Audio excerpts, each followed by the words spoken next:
आसामनिफ्राय 5133 देहा बेंगिरिफोरखौ बोखारनाय जानाय नंला। 12 निफ्राय 14 बोसोर बैसोनि गथ'फोरखौ दिनैनिफ्राय कभिड भेक्सिन होनाय जागोन।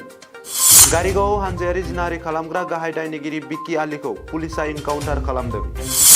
रां बावजानि खारि बादियै रायजोनि गुबुन गुबुन बिफानफोराव 1,07,149 पस्टफोरा खालि जानानै दं। रैखाथि बिफान, सोलोंथाय, सावस्रि बिफानाव 47,000 सरकारि साख्रि होगोन। बे बाथ्राखौ बुंदों डक्टर हिमन्त बिश्व शर्माया। पान्जाबनि गोदान गिबि मन्थ्रि महरै भगवत मानआ दिनै समायखिरा लागोन। दासान्दि मुंदांखा जानाय सावथुन दा काश्मीर फाइल्सआ सानबानि गेजेराव बक्स अफिसाव 59 कौटि रां आरजिनो हादों। हिजाबआ मुस्लिमफोरनि गोनांथार बाहागो नङा, बे बाथ्राखौ रोखा खालामदों कर्नाटक गोजौ बिजिरसालिया।